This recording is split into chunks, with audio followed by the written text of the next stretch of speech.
மாப்பிள்ளையோட அம்மா அப்பா வந்துகிட்டு இருக்கப்ப குமார் சொல்றாரு, நான் தான் அரசியோட முறை பையன்.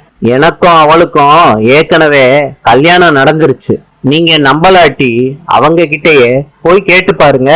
அரசிய பொண்ணு பார்க்க வந்தவங்களோட அப்பா கேக்குறாங்க, உங்க எதிர்த்த வீட்டுல அரசியோட முறை பையன் இருக்கானாமே, அவனுக்கும் அரசிக்கும் ஏற்கனவே கல்யாணம் ஆயிருச்சாமே. அந்த பையன் சொன்னது உண்மையாங்க? பழனி சொல்றாரு, என்ன நடந்துச்சுன்னு நாங்களே சொல்றோங்க. மாப்பிள்ளையோட சொந்தக்காரங்க சொல்றாங்க, இப்படிப்பட்ட இடத்துல எங்களுக்கு பொண்ணு எடுக்கிறதுக்கு அவசியமே இல்ல சொல்லிட்டு அந்த இடத்த விட்டு போயிடுறாங்க. அரசி அழுதுகிட்டே ரூமுக்குள்ள போயிடுறாங்க.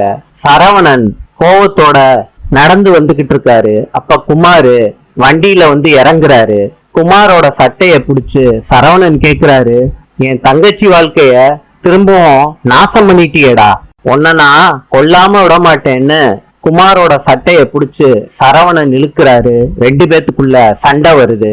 இந்த விஷயம் கேள்விப்பட்டு பாண்டியனோட வீட்டுல இருக்க அத்தனை பேரும் சண்டைய தடுக்கிறதுக்கு வர்றாங்க. நாளை சந்திப்போம்.